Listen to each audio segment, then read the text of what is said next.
Morning students, last લેક્ચરની અંદર આપણે amine સિરોઝોનો ની બનાવટની વાત કરતા હતા.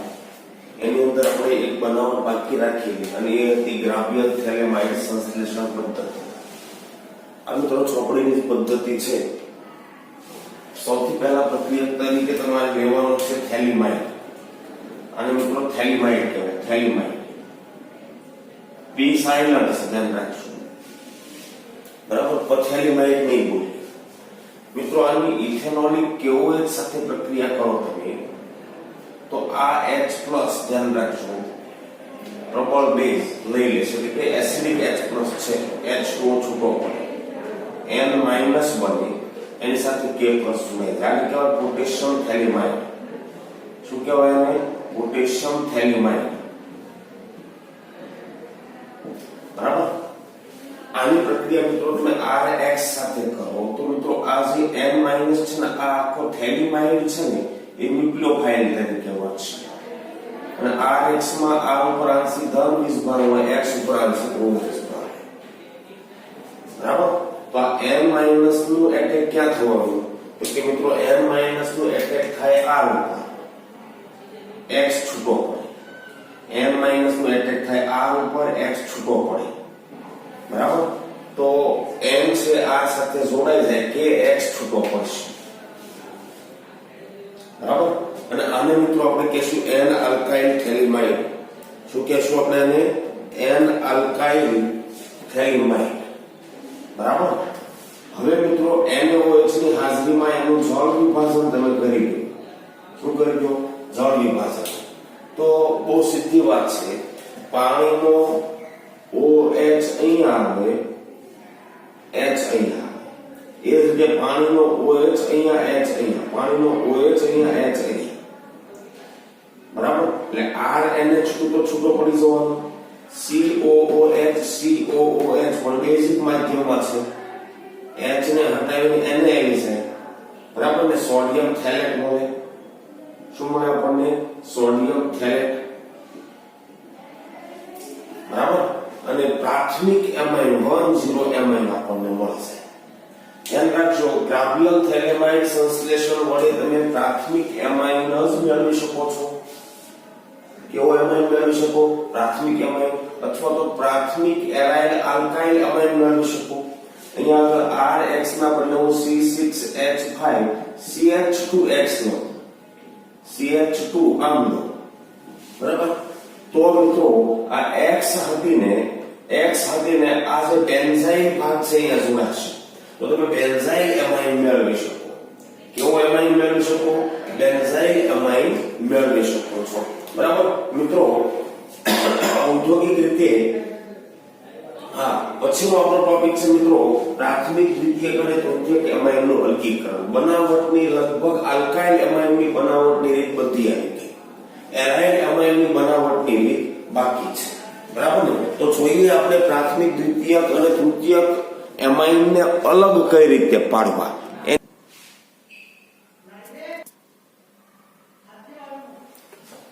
હવે મિત્રો આપણે વાત કરવી છે પ્રાથમિક, દ્વિતીયક અને તૃતીયક એમાઇનનું અલગીકરણ. 10 એમાઇન, 20 એમાઇન, 30 એમાઇનનું અલગીકરણ. મિત્રો ઔદ્યોગિક રીતે અલગીકરણ કરવું હોય ને આપણે એમાઇનનું, તો પ્રાથમિક, દ્વિતીયક અને તૃતીયક આ પ્રકારના એમાઇનનું અલગીકરણ આંશિક નિસ્યંદન દ્વારા કરી શકાય.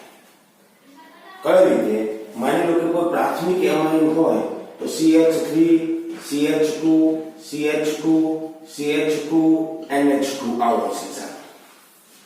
પણ કોઈ દ્વિતીયક એમાઇન હોય તો મિત્રો NH સાથે CH2 CH2, અહીંયા આગળ NH સાથે CH2 CH2 આમ છે. અને જો તૃતીયક એમાઇન હોય તો N સાથે CH3 CH2 CH3 અને અહીંયા આગળ CH2 CH3 આમ થશે. હવે બરાબર ધ્યાનથી સમજો. પ્રાથમિક એમાઇન હોય તો N સાથે 2H, N સાથે 1H, N સાથે 1 પણ H નથી. એક તો પહેલી વાત તો એ કે અણુ રેખીય બને અને NH બંધ વધારે, એટલે અણુ વચ્ચે હાઇડ્રોજન બંધ વધારે હોય.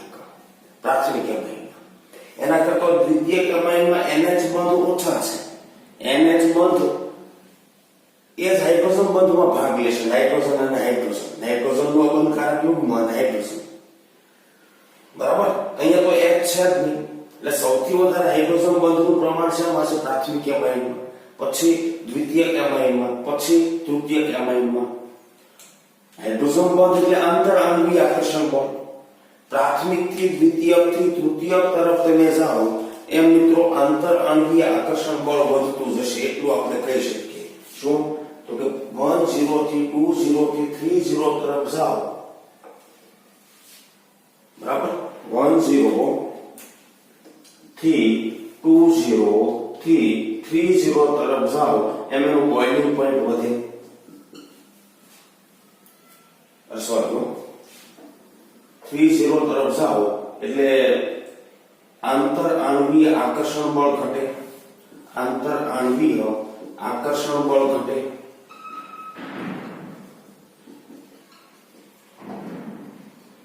ઇન્ટરમોલિક્યુલર ફોર્સ ઘટે. તો 10 થી 20 થી 30 તરફ જાઓ એમ ધ્યાન રાખજો ઉત્કલન બિંદુ ઘટે. ઉત્કલન બિંદુમાં સારો એવો તફાવત મળશે. હવે તમે જો વિભાગીય નિસ્યંદન કરો તો પ્રાથમિક કરતા દ્વિતીયક કરતા તૃતીયક બાષ્પોમાં જલ્દી રૂપાંતર પામે. આંશિક જળ વિભાજનથી તમે છૂટા પાડી શકો, ફ્રેક્શનલ ડિસ્ટિલેશનથી તમે છૂટા પાડી શકો, બરાબર ને? પણ ચતુર્થક એમાઇન આયન હોય તો છૂટો નહીં પડે. માની લો કે R4N પ્લસ X માઇનસ આવો ચતુર્થક એમોનિયમ આયન હોય તો સોલ્ટ જેવો બની ગયો. વિભાગીય નિસ્યંદનથી આને જુદો નહીં પાડી શકાય. પ્રાથમિક દ્વિતીયક અને તૃતીયક એમાઇનને જુદા આપણે પાડી શકશું. પ્રાથમિક દ્વિતીયક અને તૃતીયક એમાઇનને જુદા પાડી શકશું.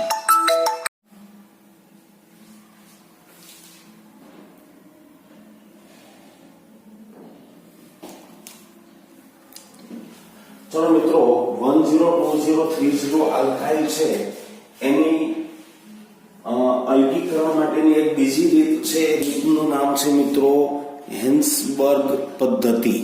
કેવી પદ્ધતિ? હિન્સબર્ગ પદ્ધતિ. ઓકે મિત્રો, 10 20 30 આલ્કાઇલ કે એરાઇલ એમાઇન હોય એનું અલગીકરણ કરવા માટે બે પ્રકારના પ્રક્રિયકો વપરાય છે. એક છે benzene sulphonyl chloride. Benzene sulphonyl chloride એને મિત્રો હિન્સબર્ગ પ્રક્રિયક પણ કહેવામાં આવે છે, અથવા તો પેરાટોલ્યુઇન સલ્ફોનાઇલ ક્લોરાઇડ એને ઘણી વખત TSCl આવી સંજ્ઞા આપી છે, બરાબર? ટોલ્યુઇન સલ્ફોનાઇલ ક્લોરાઇડ, બરાબર? હા, આ રિએજન્ટ કંઈક આવો છે. બેન્ઝીન રિંગ સાથે એટલે C6H5 સાથે S ડબલ બંધ O ડબલ બંધ OCl, benzene sulphonyl chloride. TSCl મિત્રો આવો કંઈક છે. આ એનિલિન ટોલ્યુઇન પેરા પોઝિશન ઉપર મિથાઇલ, પછી આગળ S ડબલ બંધ O Cl આવું છે, બરાબર? Para toluene sulphonyl chloride TSCl. હાલમાં આ વપરાય, ધ્યાન રાખજો. હાલમાં આ વધારે વપરાય છે, પહેલે તો આ વપરાતો. માની લો કે મારી પાસે 3 નું મિશ્રણ છે. પ્રાથમિક એમાઇન, દ્વિતીયક એમાઇન અને તૃતીયક એમાઇન. 3 પ્રકારના એમાઇનનું મિશ્રણ છે મારી પાસે. અને મિત્રો એ એમાઇનના મિશ્રણને મારે છૂટું પાડવું છે. તો શું કરવું? તો કે સૌથી પહેલા તેમાં હિન્સબર્ગ પ્રક્રિયક નાખી દો. બેન્ઝીન સલ્ફોનાઇલ ક્લોરાઇડ C6H5SO2Cl આ ઉમેરી દો, બરાબર? તો શું થાય? તો ધ્યાનથી સમજજો તો કે NH2 નો H અને આનો Cl HCl છૂટો પડી જાય. મળે શું? તો કે R NH2 નો H NH SO2 C6H5. આને મિત્રો કહેવાય દ્વિતીયક સલ્ફોનેમાઇડ. શું કહેવાય? દ્વિતીયક સલ્ફોનેમાઇડ. એમિનો ગ્રુપનો H અને આનો Cl, બરાબર? NH2 નો મિત્રો નાઇટ્રોજન છે એ એટેક કરવાનો સલ્ફોનાઇલ સલ્ફર ઉપર. Cl લિવિંગ ગ્રુપ છૂટું પડે, નાઇટ્રોજન ઓવરવેલન્સી વાળો થાય, એક હાઇડ્રોજન છૂટો પડે એટલે HCl છૂટો પડે, બરાબર? આવું આને કહેવાય દ્વિતીયક સલ્ફોનેમાઇડ. શું કહેવાય આને? દ્વિતીયક સલ્ફોનેમાઇડ. હવે આની પ્રક્રિયા થાય તો પણ એ જ થવાનું. નાઇટ્રોજનનું અબંધકારક યુગ્મ SO2 ના S ઉપર એટેક કરે, Cl છૂટો પડે, H સાથે HCl છૂટો પડે, R પછી NSO2C6H5. આને મિત્રો કહેવાય તૃતીયક સલ્ફોનેમાઇડ. આની સાથે ધ્યાન રાખજો એક R છે, બે R છે, R ને એક R ડેશ R પછી SO2C6H5. તૃતીયક સલ્ફોનેમાઇડ મળે આપણને. ઓકે. હા, પણ માનો કે તૃતીયક એમાઇન હોત તો નાઇટ્રોજન અહીંયા એટેક તો કરી દે, Cl છૂટો તો પડે, પણ કાર્બન ઉપર ધન વિસ્ફાર આવી જાય નાઇટ્રોજન ઉપર. આ તો લીલું ગ્રુપ છે ને, હાઇડ્રોજન અહીંયા છૂટો પડે એમ છે ને, એટલે આની પ્રક્રિયા ન થાય. હિન્સબર્ગ પ્રક્રિયક સાથે મિત્રો પ્રાથમિક અને દ્વિતીયક એમાઇન છે સલ્ફોનેમાઇડ આપશે, પણ મિત્રો તૃતીયક એમાઇન નહીં આપે. તૃતીયક એમાઇન નહીં આપે. બરાબર. હવે માની લો કે એ જે સલ્ફોનેમાઇડ મળ્યો એનું જલીય KOH સાથે પ્રક્રિયા કરો તો મિત્રો જલીય KOH સાથે પ્રક્રિયા કરીએ આપણે તો મિત્રો આ એક H જે બચ્યો તો ને એ પણ નીકળી જાય. H પ્લસ લઈ લઈએ -H2O નાઇટ્રોજન ઉપર માઈનસ આવે એટલે Rn SO2C6H5 અને એની સાથે કોણ જોડાય જાય K પ્લસ દ્રાવ્ય ક્ષાર બની જાય. એનો મતલબ એ થયો કે આ દ્વિતીયક સલ્ફોનેમાઇડ મળ્યો એ KOH માં દ્રાવ્ય થઈ જાય છે. KOH માં દ્રાવ્ય થઈ જાય. જ્યારે તૃતીયક સલ્ફોનેમાઇડ મળ્યો હોય એને KOH માં લઈએ તો આની પાસે ગુમાવી શકાય એવો નાઇટ્રોજન છે નહીં.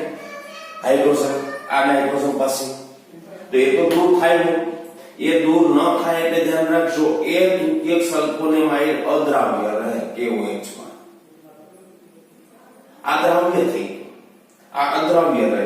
આ તો પ્રક્રિયા કરતો જ નથી, એમ પડ્યો રહેશે. એક કામ કરીએ, હજી આપણે સેપરેશન કરવું છે. આ દ્રાવ્ય રહ્યો, દ્રાવ્ય થઈ ગયો. હવે HCl વડે હું તટસ્થીકરણ કરાવું આનું. બરાબર. તો અહીંયા H આવે, અહીંયા Cl આવે, KCl છૂટો પડે. ફરી પાછો અહીંયા H આવે, અહીંયા Cl આવે. અહીંયા છૂટું પડે ત્યારે અહીંયા H આવે, Cl આવે. બરાબર. NH KCl છૂટો પડે. ફરી પ્રક્રિયા અહીંયા Cl આવે, અહીંયા H આવે. પાછો આપણને RNH2 મળી ગયો અને ધ્યાન રાખજો હિન્સબર્ગ પ્રક્રિયા પાછો મળી ગયો. અહીંયા તો મિત્રો આની સાથે પ્રક્રિયા થઈ ન હતી. HCl સાથે પ્રક્રિયા કરો તો અહીંયાથી તૂટે. અહીંયા પાણીનો H આવે, સોરી HCl નો અહીંયા Cl આવે. શું મળે કે RNH હિન્સબર્ગ પ્રક્રિયા પાછું મળી ગયું. એક વખત આ દ્રાવ્ય થઈ પછી HCl માં પાછો એમાઇન છૂટો પડી જાય. આ અદ્રાવ્ય રહ્યો એટલે આ બંને ગાળો છૂટા પડી ગયો. દ્રાવ્ય દ્રાવણમાં રહેવાનું, આ દ્રાવ્ય અલગ પડી ગયું. પછી HCl વડે બંનેનું તટસ્થીકરણ કરાયું તો પ્રાથમિક એમાઇન નો દ્રાવણમાંથી છૂટો પડી જાય. દ્વિતીયક એમાઇન નો અદ્રાવ્ય પદાર્થ ગાળીને અલગ પાડ્યો તો એમાંથી છૂટો પડી જાય. તૃતીયક તો ઓલરેડી છૂટો પડી ગયો છે, પ્રક્રિયા કરતો નથી, એમનો એમ જ પડ્યો રહેવાનો મિશ્રણમાં. આ છૂટો પડી ગયો, આ છૂટો પડી ગયો, આ બાકી રહી. બરાબર. એ HCl માં દ્રાવ્ય થઈ જવાનું. HCl તો બધા નાખીએ છીએ આપણે. KOH તો અમે નાખવાની જરૂર નથી પડી એટલે પહેલા HCl લીધો દ્રાવ્ય થઈ ગયું. કેમ કે અહીંયા આગળ HCl નાખો એટલે શું થાય? અહીંયા આગળ NH પ્લસ થાય, Cl માઈનસ. આમ બની જાય R3NH પ્લસ અને Cl માઈનસ. દ્રાવ્ય ક્ષાર બની જાય. હવે એમાં KOH નાખો. બરાબર. KOH એમાં તમે નાખો એટલે ધ્યાન રાખજો H પ્લસ OH માઈનસ પામે, K plus Cl minus KCl છૂટો પડી જાય. ફરી તૃતીયક એમાઇન છૂટો પડી જાય, પાછો મળી જાય આપણને. તો આ રીતે મિત્રો તમે ત્રણે ત્રણ એમાઇન છે એનું અલગીકરણ કરી શકો છો. એક દ્રાવ્ય રહેવાનો, એક અદ્રાવ્ય રહેવાનો. પ્રાથમિક દ્વિતીયકની વાત કરીએ તો આ તો પ્રક્રિયા કરવાનો જ નથી હિન્સબર્ગ પ્રક્રિયક સાથે. મિત્રો હિન્સબર્ગ પ્રક્રિયા કરતા TSCl એટલે પેરા ટોલ્યુઅલ સલ્ફોનાઇલ ક્લોરાઇડ છે વધારે સારો અલગીકરણ માટે વપરાતો પદાર્થ છે. ધ્યાન રાખજો. બરાબર. વધારે સારો વપરાતો પદાર્થ છે.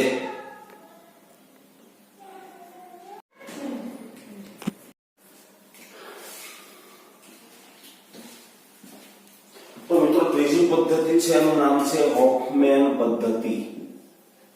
કેવી પદ્ધતિ? હોફમેન પદ્ધતિ. મિત્રો આ પદ્ધતિમાં એમાઇનના મિશ્રણ ઇથાઇલ ઓક્ઝેલેટ દ્વારા હોફમેન પદ્ધતિ, આ પદ્ધતિમાં એમાઇનના મિશ્રણમાંથી ઇથાઇલ ઓક્ઝેલેટ દ્વારા 102030 એમાઇનને તમે અલગ કરી શકો. જેમ તમે હિન્સબર્ગ પદ્ધતિ વાપરતા હતા એ જ રીતે હોફમેન પદ્ધતિ વપરાય. હિન્સબર્ગ પદ્ધતિમાં હિન્સબર્ગનો પ્રક્રિયક વપરાતો હતો બેન્ઝીન સલ્ફોનાઇલ ક્લોરાઇડ. અહીંયા આગળ મિત્રો વપરાય છે ઇથાઇલ ઓક્ઝેલેટ. સમીકરણની જરૂર નથી પણ મેં સમીકરણ લખીને તમને સમજાવવાનો પ્રયાસ કર્યો છે. માની લો કે સૌથી પહેલાનો 10 એમાઇન છે એનો એક હાઇડ્રોજન R વડે રિપ્લેસ થયેલો છે. નાઇટ્રોજન પાસે હજી બે હાઇડ્રોજન ખરા. આની પ્રક્રિયા મિત્રો ઇથાઇલ ઓક્ઝેલેટ સાથે કરાવ. ઇથાઇલ ઓક્ઝેલેટ છે, ધ્યાન રાખજો. ઓક્ઝેલિક એસિડ અને ઇથેનોલ દ્વારા બનેલો એસ્ટર છે, ડાયએસ્ટર કહેવાય. ઇથાઇલ ઓક્ઝેલેટ છે. આની પ્રક્રિયા થાય તો બહુ સીધી વાત છે. બે હાઇડ્રોજન છે આમની પાસે. કોની પાસે? NH2 પાસે. બરાબર. તો એક ઓક્ઝેલેટ નું અહીંયા આગળ ધ્યાન રાખજો. એક હાઇડ્રોજન અને H આવવાથી ઇથેનોલ છૂટો પડે, એમાઇડ મળે છે. એવો એક બીજો અણુ વાપરો તો પણ ધ્યાન રાખજો, બીજો એમાઇડ મળે છે. આને મિત્રો કહી શકાય ડાય આલ્કાઇલ ઓક્ઝામાઇડ ઘન નિપજ છે. તો પ્રાથમિક એમાઇનની ઇથાઇલ ઓક્ઝેલેટ સાથે પ્રક્રિયા કરવાથી ઘન છૂટી પાડી એક ગાળીને તમે છૂટી.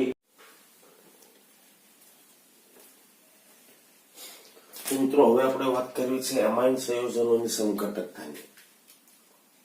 મિત્રો એમાઇન સંયોજનો છે ત્રણ પ્રકારની સમઘટકતા દર્શાવશે. સમઘટકતામાં આપણે શીખી ગયેલા છે શૃંખલા સમઘટકતા, મેટામેરિઝમ અને ક્રિયાશીલ સમૂહ સમઘટકતા. તો શૃંખલા સમઘટકતામાં કેવું હોય તો કે એમાઇન પ્રાથમિકનો પ્રાથમિક રાખો, કાર્બન શૃંખલા હોય એમાં ફેરફાર કરો. બરાબર ને? દાખલા તરીકે હું એક એમાઇન સંયોજન આવું 4 કાર્બન નો શૃંખલા સમઘટકતા આમ ગણીએ ને તો 4 કે તેથી વધારે કાર્બન હોય, કાર્બન ધરાવતા એમાઇન ની અંદર જોવા મળશે. બરાબર ને? દાખલા તરીકે 4 કાર્બન વાળો એમાઇન એકલો આ રીતે.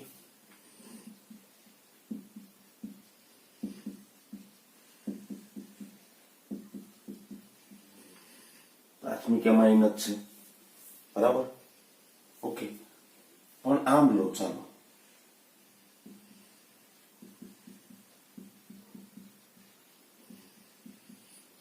આ પણ પ્રાથમિક એમાઇન જ છે.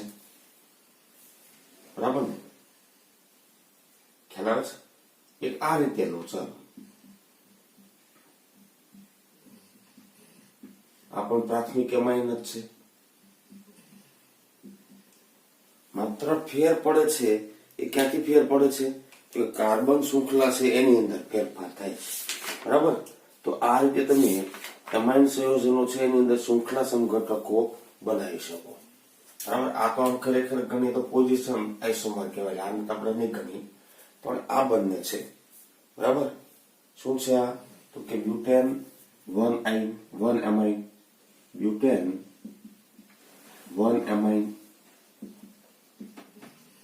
આમાં શૃંખલામાં થોડો ફેરફાર કર્યો. શું થાય બોલો? 2 methyl propane 1 amine, 2 methyl propane 1 amine. હવે શૃંખલામાં કોઈ ફેરફાર કરી શકીએ ખરા? આમ કરીએ આપણે, ચાલો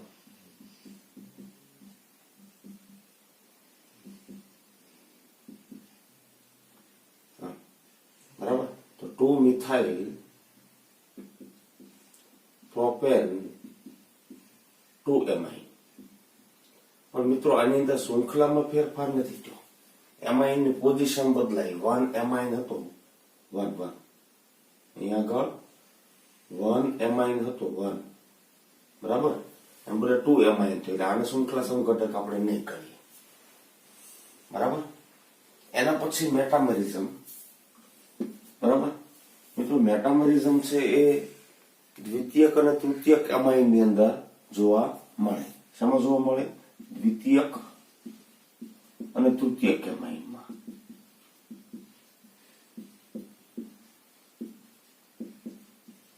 આમાં જોવા મળશે દ્વિતીયક અને તૃતીયકમાં. બરાબર. હવે એની અંદર શું હોય તો કે દ્વિતીયક એમાઇન છે એની આસપાસ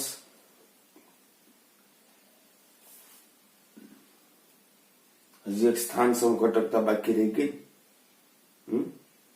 અને મેટામરિઝમ કહી શકો. અહીંયા આગળ આપણે લઈ લઈએ. અહીંયા આગળ આપણે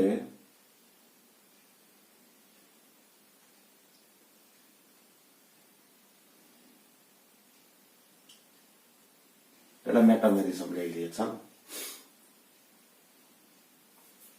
માની લો કે મારી પાસે આમ છે NH CH2 CH3, અહીંયા આગળ CH2 CH3 ડાયઇથાઇલ એમાઇન છે, અથવા તો N-ઇથાઇલ ઇથેન એમાઇન છે. બરાબર. પણ એક કામ કરીએ, એક કાર્બન સંખ્યા એક બાજુ વધારી દઈએ એક બાજુ ઘટાડી દઈએ તો શું થાય? CH3 NH CH2 CH2 CH3. આ શું થાય? N-મિથાઇલ પ્રોપેનેમાઇન. બરાબર. તમને ખબર જ છે ટૂંકમાં ક્રિયાશીલ સમૂહ આપણો NH છે. NH ની આસપાસ બે આલ્કાઇલ શૃંખલા હશે. બરાબર. અણુસૂત્ર સમાન રહે. બરાબર. પણ આલ્કાઇલ શૃંખલાની લેન્થ હોય એમાં વધઘટ થઈ જાય. મેટામરિઝમ. શું? મેટામરિઝમ. બરાબર. પણ મેટામરિઝમ છે એ મેટામરિઝમ પછી આપણે એક બીજી પણ સમઘટકતા લઈ શકીએ અને એ છે મિત્રો ક્રિયાશીલ સમૂહ સમઘટકતા. પ્રાથમિક કરતા દ્વિતીયક કરતા તૃતીયક અમાઇન હોય એની અંદર ક્રિયાશીલ સમૂહ બદલાઈ શકે. બરાબર. માની લો કોઈ એક એક્ઝામ્પલ નો જોજો. બરાબર. ક્રિયાશીલ સમૂહ સમઘટકતા આમાંથી માનું કે આમ છે CH3 CH2 CH2 CH2 NH2. બરાબર. એક આવો લો CH3 CH2 NH CH2 CH3. પ્રાથમિક એમાઇન છે, આમાં કેવો છે? દ્વિતીયક એમાઇન. હજી એક ઉદાહરણ લો. નાઇટ્રોજન ની સાથે CH3, અહીંયા આગળ CH3, અહીંયા આગળ CH2 CH3. આ કેવો એમાઇન છે? 1,0 એમાઇન ક્રિયાશીલ સમૂહ. અહીંયા આગળ મિત્રો 2,0 એમાઇન ક્રિયાશીલ સમૂહ. ક્રિયાશીલ સમૂહ બદલાઈ ગયો જોજો. અને અહીંયા આગળ મિત્રો 3,0 એમાઇન ક્રિયાશીલ સમૂહ. બરાબર. તો ક્રિયાશીલ સમૂહ બદલાઈ ગયો. અહીંયા આગળ પ્રાથમિક થી દ્વિતીયક થી તૃતીયક થયો. તો આને ક્રિયાશીલ સમૂહ સમઘટકતા પણ કહી શકાય. શું કહી શકાય? ક્રિયાશીલ સમૂહ સમઘટકતા. હજી એક ચોથા પ્રકારની સમઘટકતા સ્થાન સમઘટકતા લઈ શકો. આ બધી બંધારણીય સમઘટકતાઓ છે, ધ્યાન રાખજો. બરાબર. પ્રાથમિક પ્રકાશ ક્રિયાશીલતામાં તો શું થવાનું? નાઇટ્રોજન પાસે અબંધકારક યુગ્મ છે, ભલે 3 બાકીના ક્રિયાશીલ સમૂહ 1 2 3 હોય, પણ ફ્લિપિંગ થવાથી એમાં પ્રકાશ ક્રિયાશીલતા તો નહીં મળે. બરાબર. ઓકે. અને આ એમાઇન હોય એની અંદર ભૌમિતિક સમઘટકતા નહીં મળે.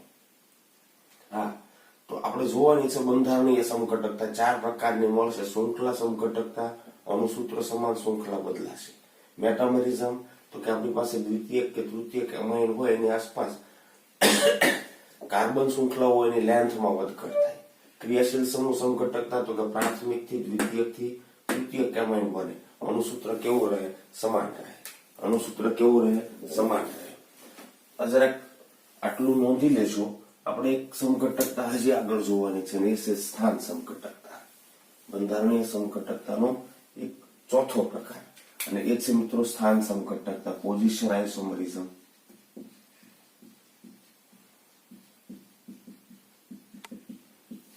અણુસૂત્ર સમાન, ક્રિયાશીલ સમૂહનું સ્થાન બદલાય. માની લો કે હું આમ જ લઉં પ્રોપેનેમાઇન.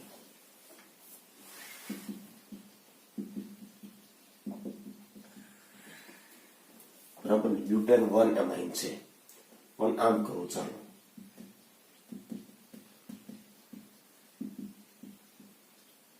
અહીંયા આગળ NH2. Butane 2 amine. આ શું છે? Butane 1 amine. આ શું છે? તો કે બ્યુટેન 2 એમાઇન. બરાબર, ખ્યાલ આવે છે? તો આ બંનેને તમે શું કહી શકો? સ્થાન સંઘટક કહી શકો. આપણો ક્રિયાશીલ સમૂહ છે એના સ્થાન બદલાય છે. ક્લિયર છે મિત્રો? તો 4 પ્રકારની સંઘટકતા તમે રચી શકો અણુસૂત્ર આપ્યું હોય એ મુજબ. બરાબર છે? સ્થાન, શૃંખલા, મેટામરિઝમ અને ક્રિયાશીલ સમૂહ સંઘટકતા. ચલો મિત્રો, હવે આપણે ફટાફટ જોવા છે એમાઇન સંયોજનોના ભૌતિક ગુણધર્મો. એમાઇન સંયોજનોના ભૌતિક ગુણધર્મો. તો મિત્રો, એમાઇન સંયોજનો હોય એના ભૌતિક ગુણધર્મોની જો આપણે વાત કરીએ તો ધ્યાન રાખજો, શુદ્ધ એમાઇન છે રંગવિહીન છે. બરાબર, પણ હવામાં લાંબો સમય ખુલ્લા રહે તો ઓક્સિજનની હાજરીમાં, પ્રકાશની હાજરીમાં એનું ઓક્સિડેશન થઈ જાય અને લાલ રંગ આપે. ફરી બોલું છું, શુદ્ધ એમાઇન છે, ફ્રેશ બનાવેલો એમાઇન છે, રંગવિહીન છે, પરંતુ હવામાં ખુલ્લા રાખતા લાંબો સમય પડ્યા રહેતા લાલ રંગ ધારણ કરે. મિત્રો, ઓછા કાર્બન ધરાવતા એમાઇન સંયોજનો વાયુરૂપ છે, અણુભાર ઓછો હોય. બરાબર, પણ મિત્રો એ એમાઇન સંયોજનોની વાસ છે ને એની અંદર એમોનિયાની ગંધ આવે. મિથેનેમાઇન, ઇથેનેમાઇન આ છે વાયુ સ્વરૂપ છે પણ એમોનિયા જેવી વાસ ધરાવે. પણ 3 કરતા વધુ કાર્બન હોય, 3 થી વધુ કાર્બન ધરાવતા એમાઇન હોય તો પ્રવાહી સ્વરૂપ ધારણ કરી શકે અને માછલી જેવી વાસ ધરાવે. મિત્રો, એમાઇન સંયોજનોમાં આવો ક્રિયાશીલ સમૂહ છે. નાઇટ્રોજન પાસે અબંધકારક યુગ્મ છે. તો બીજા એમાઇન સંયોજન હોય એના નાઇટ્રોજન સાથે એનો હાઇડ્રોજન બંધ બની શકે.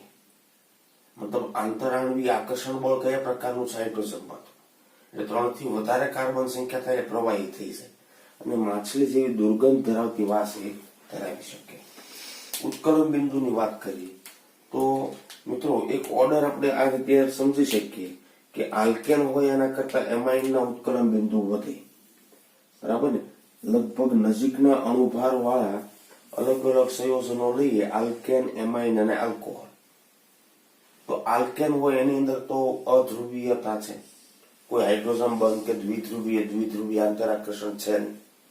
બરાબર, એટલે એના અણુઓ વચ્ચે આંતરાણવીય આકર્ષણ ખૂબ નિર્બળ છે, ઉત્કલન બિંદુ ઘણું નીચું. પણ એમાઇન ની અંદર મિત્રો NH બંધ આવે, ધ્રુવીય છે, નાઇટ્રોજન પાસે અબંધકારક છે. NH બંધની ધ્રુવીયતા હાઇડ્રોજન બંધ બનાવવા પૂરતી છે, માટે આંતરાણવીય હાઇડ્રોજન બંધ રચાય, માટે ઉત્કલન બિંદુ આલ્કેન કરતા વધે.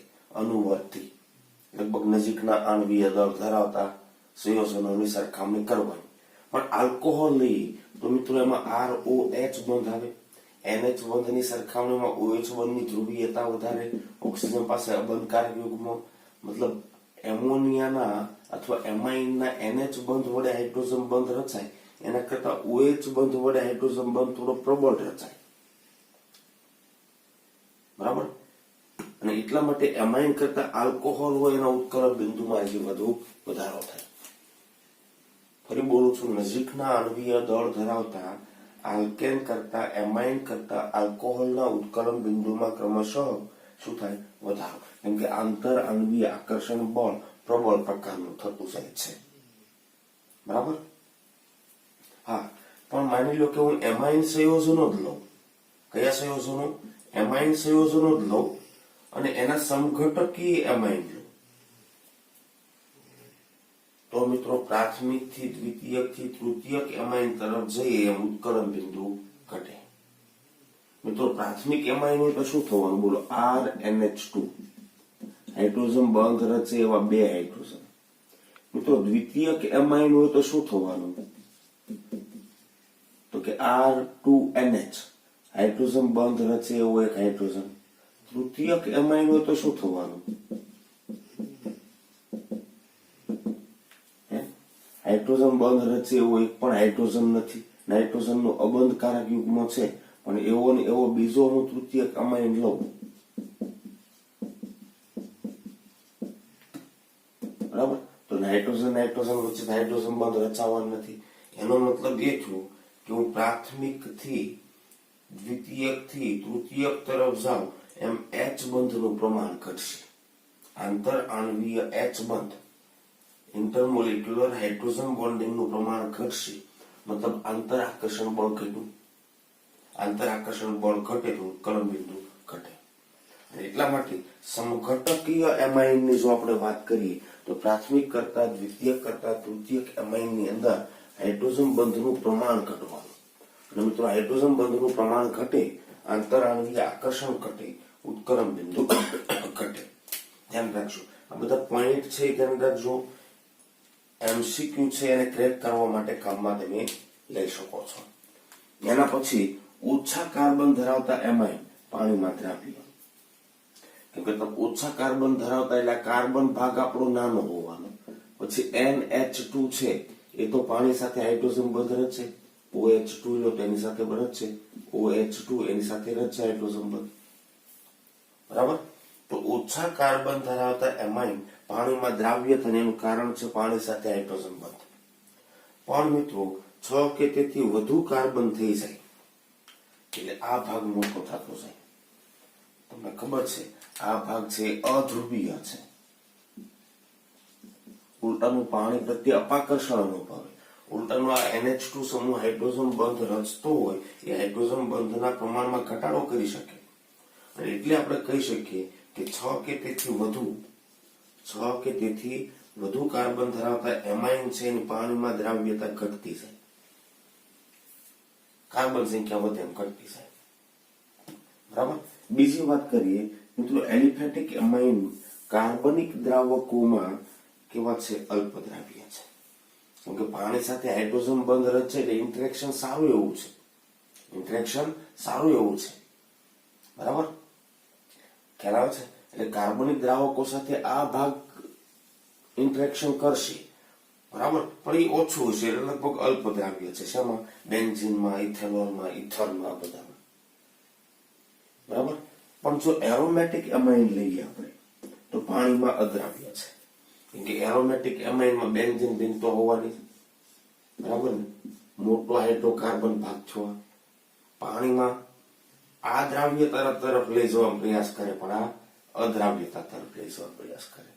કેમ કે મોટો કાર્બનિક ભાગ પાણી પ્રત્યે અપાકર્ષણ, પાણીમાં દ્રાવ્યતા ઘટાડે, બરાબર. એનું કારણ આ જ છે, બેન્ઝીન રિંગ વાળા મોટા હાઇડ્રોકાર્બન ભાગ છે. એના કારણે એની પાણીમાં દ્રાવ્યતા છે ઘટી શકે છે. ઘટી શકે છે.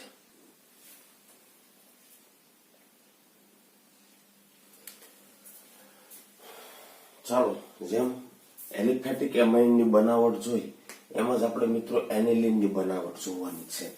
એનિલિન એટલે તમને ખબર છે બેન્ઝીન રિંગ ઉપર NH2, આની આપણે બનાવટ જોવી છે. જો પ્રયોગશાળામાં મારે એનિલિન બનાવવું હોય તો રો મટીરીયલ તરીકે નાઇટ્રોબેન્ઝીન લઈશ, બરાબર ને. નાઇટ્રોબેન્ઝીનની ધ્યાન રાખજો, ટીનના દાણા હોય અથવા તો પાવડર હોય એમાં HCl ઉમેરી દો તો ધ્યાન રાખજો SnCl2 વત્તા ફ્રેશ હાઇડ્રોજન છૂટો પડશે. શું છૂટું પડશે? હાઇડ્રોજન. NO2 નું રિડક્શન કરે એમાઇન વત્તા H2. પ્રયોગશાળામાં કરવું હોય તો. પણ આ જ પદ્ધતિ વડે માનો કે મારે ઔદ્યોગિક રીતે એમાઇન બનાવવું છે તો પણ સ્ટાર્ટિંગ મટીરીયલ નું ધ્યાન રાખજો નાઇટ્રોબેન્ઝીન જ લઈશ.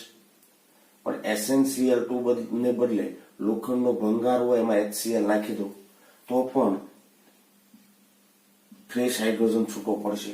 એસિડ અને ધાતુ વચ્ચે પ્રક્રિયા થઈને એ નાઇટ્રોનું રિડક્શન કરે એનિલિન વત્તા H2. પ્રક્રિયાનો ટાઈપ એક જ છે, ધ્યાન રાખજો. પણ અહીંયા Sn પ્લસ HCl મટીરીયલ વપરાય, અહીંયા Fe પ્લસ HCl. લોખંડનો ભંગાર તો પુષ્કળ માત્રામાં હોય, પ્રક્રિયા કરીને તમે HCl માંથી H છૂટો પાડી શકો. આ રીતે કરીએ એનિલિન. ફિનોલ માંથી મારે બનાવવું હોય તો ફિનોલ નું એમોનોલિસિસ કરવાનું, જેમ આલ્કોહોલ નું કર્યું હતું એમ જ. ZnCl2 ની હાજરીમાં 300 અંશ સેલ્સિયસ તાપમાને ફિનોલ બેન્ઝીન રિંગ ઉપર OH છે એમોનિયા સાથે પ્રક્રિયા કરો NH2 આવી જાય, પાણી છૂટો પડી જાય. બરાબર. એના પછી બેન્ઝેમાઇડ એટલે મિત્રો બેન્ઝીન રિંગ ઉપર CONH2 છે, એમાંથી મારે એનિલિન મેળવવો છે. તો સીધી વાત, આટલો ભાગ કાઢવો પડે. આ ભાગ કાઢવા માટે પ્રચલિત પ્રક્રિયા તમને ખબર છે, હોફમેન બ્રોમેમાઇડ શીખવી છે તમને, હોફમેન બ્રોમેમાઇડ પદ્ધતિ. બરાબર, યાદ રાખજો, નેમિંગ રિએક્શન છે. બેન્ઝેમાઇડ છે એની Br2 સાથે NaOH ની હાજરીમાં પ્રક્રિયા કરીએ. યાદ કરો, એલિફેટિકમાં ક્રિયાવિધિ સમજાવી હતી એક થી હાઇડ્રોજન દૂર થઈને Br આવે, પછી NaOH સાથે પ્રક્રિયા થાય, નાઇટ્રીન બને, પુનઃ ગોઠવણી થવાથી આઇસોસાયનેટ બને, જળ વિભાજન થવાથી એમાઇન બને. બસ એ જ વસ્તુ છે. ખાલી અહીંયા એલિફેટિક ભાગ હતો એમ બદલે એરોમેટિક ભાગ આવી ગયો. એ જ રીતે ધ્યાન રાખજો, કાર્બોનેટ બનશે, KBr બનશે, H2O બનશે, એનિલિન આ રીતે બનાવી શકો હોફમેન બ્રોમેમાઇડ પદ્ધતિ વડે. મિત્રો, બેન્ઝોઇક એસિડ માંથી તમારી પાસે બેન્ઝોઇક એસિડ એટલે બેન્ઝીન રિંગ ઉપર COOH છે. તો એલિફેટિકમાં આપણે જો જે એસિટિક એસિડ માંથી શું બનાવતા હતા આપણે, મિથેનેમાઇન, એક કાર્બન ઘટાડીને. બરાબર, એ જ રીતે છે આ પ્રક્રિયાનું નામ આપણે આપેલું સ્મિથ રિએક્શન. યાદ કરો, કર્ટિયસ અને સ્મિથની રિએક્શન મિકેનિઝમ એક જેવી હતી. કર્ટિયસમાં એસિડ ક્લોરાઇડ માંથી, સ્મિથ રિએક્શનમાં એસિડ માંથી. તો આપણી પાસે એસિડ છે બેન્ઝોઇક એસિડ, આને કહેવાય HN3 ને હાઇડ્રેઝોઇક એસિડ, H+N3-. બરાબર, હાઇડ્રોજન હેલાઇડ પ્રકારનો એસિડ છે. સાંદ્ર H2SO4 ની હાજરીમાં પ્રક્રિયા કરો તો મિત્રો એનિલિન મળશે, N2 છૂટો પડે, CO2 છૂટો પડે. શુદ્ધિકરણની કોઈ માથાકૂટ જ નહીં, N2 ઉડી જાય, CO2 પણ ઉડી જાય. બરાબર, વધે શું હોય, એનિલિન. બરાબર, સમજો છો? આ રીત તો એલિફેટિક એમાઇનમાં પણ વાપરી હતી, આ પણ એલિફેટિક એમાઇનમાં આ પણ એ જ છે. એટલે આપણે ટાઈમ બગાડતા નથી બહુ વધારે. એના પછી ફિનાઇલ આઇસોસાયનાઇડ માંથી, મિત્રો આઇસોસાયનાઇડ એટલે આવું ગ્રુપ હોવાનું. આનું મિત્રો તમે જળ વિભાજન કરો તો મેળવી શકો છો. આ બંધ તૂટતા જાય, HOH હે ને, ખ્યાલ આવે છે? બે OH છે એટલે એક પાણીનો અણુ દૂર થઈ જવાનું, હજી એક ઓક્સિજન દાખલ કરો એટલે મતલબ આ ભાગ છે એમાંથી એસિડ મળશે અને આ ભાગ છે એમાંથી એમાઇન મળશે. તો બેન્ઝેન એમાઇન અથવા એનિલિન મળે અને ફોર્મિક એસિડ છૂટો પડે. આઇસોસાયનાઇડના જળ વિભાજનથી માનો કે એસિડિક જળ વિભાજન કરીએ છીએ આપણે. બરાબર છે મિત્રો? વાત કરીએ એનિલિનના ભૌતિક ગુણધર્મોની, તો તમને કદાચ ખબર હશે, એનિલિન પ્રયોગશાળામાં તમે જોયું હોય.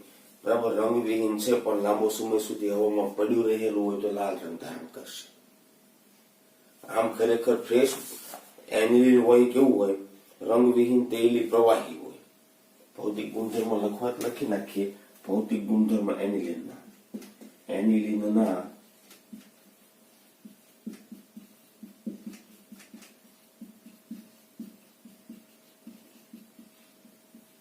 પણ એક વસ્તુ સમજજો કે અમુક સામાન્ય માહિતી લાગતી હશે, પણ ધ્યાન રાખજો સવાલોમાં બીજી માહિતી સાથે જોડી દીધેલી હોય.